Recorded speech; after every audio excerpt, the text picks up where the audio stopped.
W dzisiejszym odcinku odwiedzamy nie jedno, ale aż 3 miasta. Witajcie w Trójmieście. Oto nasze jak zwykle subiektywne 10 miejsc, które musicie zobaczyć, odwiedzając Gdańsk, Gdynię i Sopot. Zapnijcie pasy, a właściwie postawcie żagle. Zaczynamy!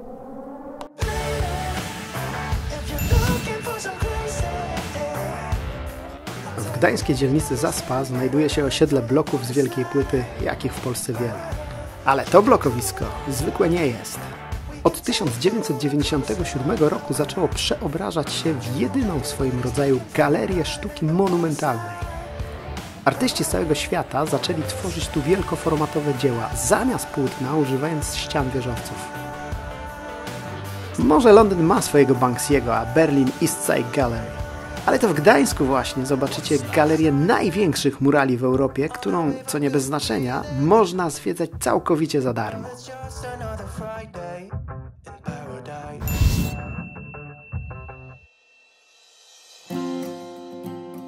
Są miejsca, które przyjeżdżając do danego miasta trzeba zobaczyć, bo wypada.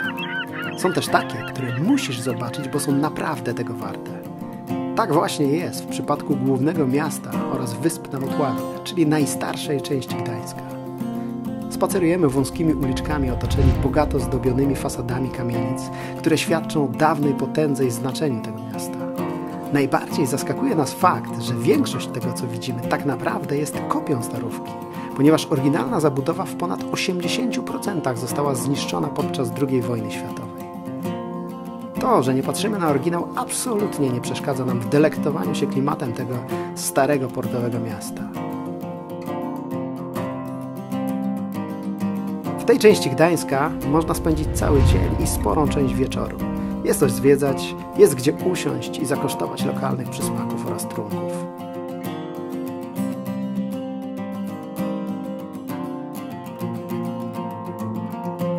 Stąd właśnie ruszają Motławą statki wycieczkowe na historyczne Westerplatte.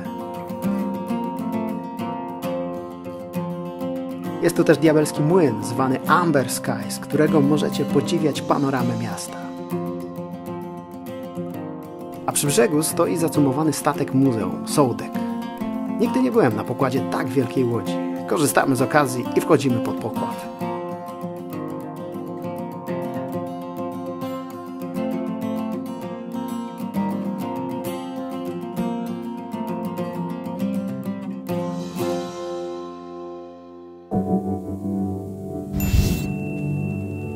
Stocznia Gdańska.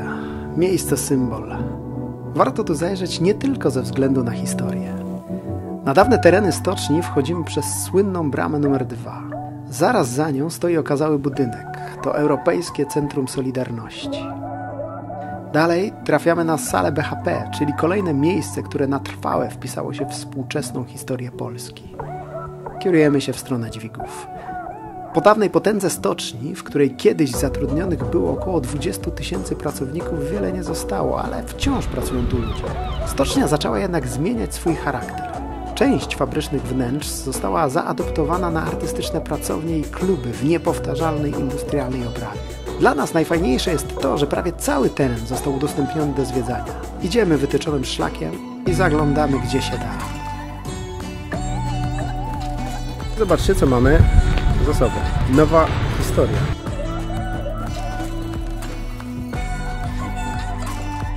Przyszliśmy tu specjalnie dla tej oto konstrukcji. Podobno można na nią wejść, o czym się zaraz przekonamy. Niestety trzeba zarezerwować to sobie. No o tym nie wiedzieliśmy, ale wy już wiecie.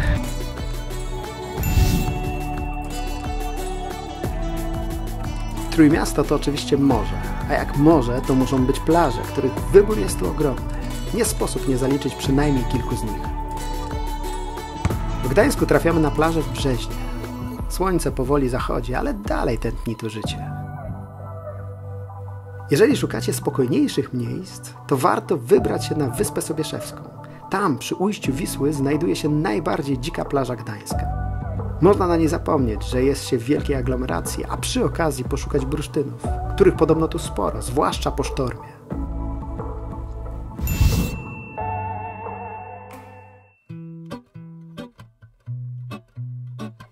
Orłowo to dzielnica Gdyni.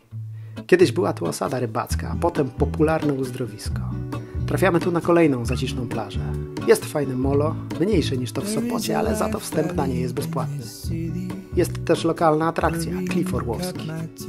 Można się tu napić kawy i zjeść smażoną rybę. Nie wiem, czy tak spokojnie jest tu zawsze, czy po prostu nam się udało. Tak czy inaczej, to właśnie miejsce wybieramy na mały przystanek w intensywnym zwiedzaniu Trójmiasta. Ostatnia bateria.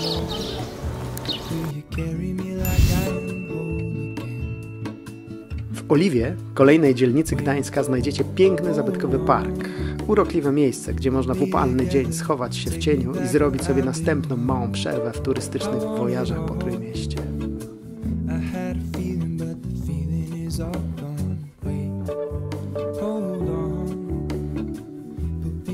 Kontynuując temat przystanków w zwiedzaniu, podrzucam Wam jeszcze jedną fajną miejscówkę.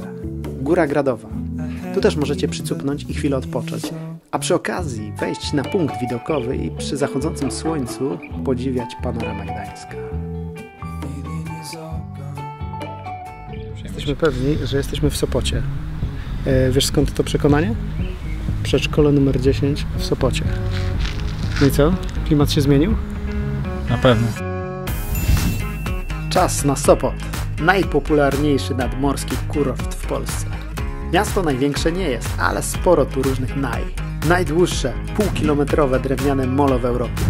Monciak, czyli jeden z najsłynniejszych deptaków w Polsce, na którym znajduje się nie mniej słynny krzywy domek. Jest i Grand Hotel, swego czasu najbardziej luksusowy hotel w Sopocie i wolnym mieście Gdańsk.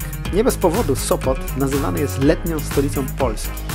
W lecie są tu takie tłumy jak w wielkiej metropolii, a nie 30-tysięcznym mieście. Jeżeli więc macie ochotę na spokojne delektowanie się tym pięknym kurortem, lepiej wpadnijcie tu po sezonie.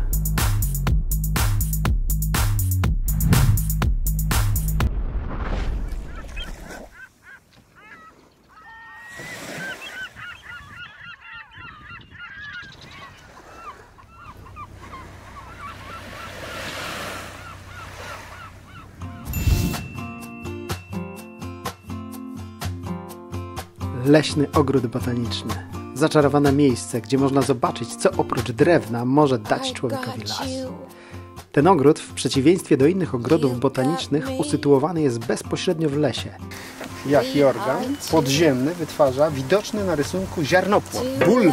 Fani Tolkiena znajdą tu ścieżkę z małymi budynkami, nieoficjalnie zwanymi domkami hobbitów.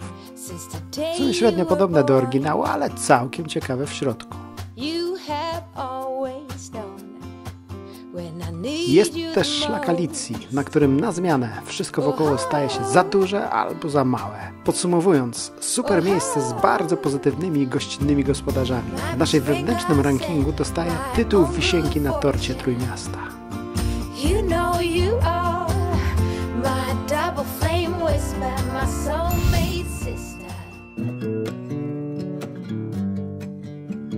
Mało kto wie, że kiedyś na Westerplatte znajdowało się popularne nadmorskie uzdrowisko.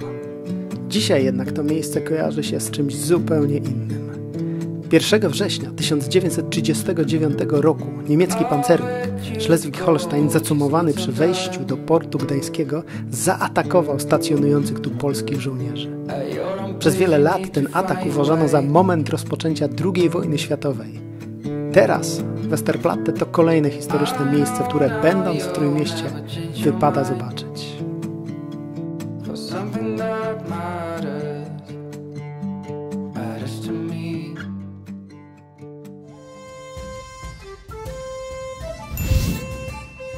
Na zwiedzanie samej Gdyni nie mieliśmy zbyt dużo czasu, ale to, co zobaczyliśmy, wystarczyło, żeby zachwycić się tym nadmorskim miastem, które z małej rybackiej wioski w ciągu kilkunastu lat przeistoczyło się w duże miasto z nowoczesnym portem.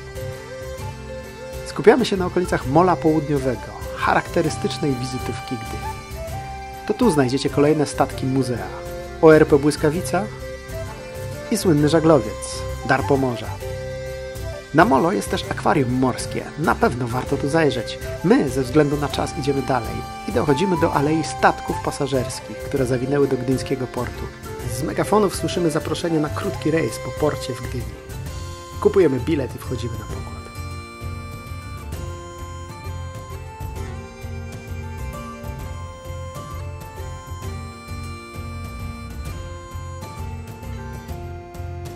Na koniec zaglądamy do Gdyńskiego Centrum Filmowego. Co roku odbywa się tu festiwal polskich filmów fabularnych, a Gdynia zamienia się na chwilę w polskie Cannes.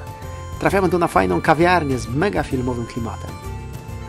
Naszą podróż kończymy na Kamiennej Górze, punkcie widokowym, z którego ostatni raz spoglądamy na panoramę Gdyni i tak żegnamy się z Trójmiastem. Jeżeli podobała Wam się nasza trasa, w opisie poniżej jak zwykle podrzucam Wam mapkę ze wszystkimi miejscami z filmu. Napiszcie też w komentarzach o Waszych ulubionych miejscach w Trójmieście i koniecznie subskrybujcie nasz kanał. Za chwilę kolejne filmy z podróży po Polsce.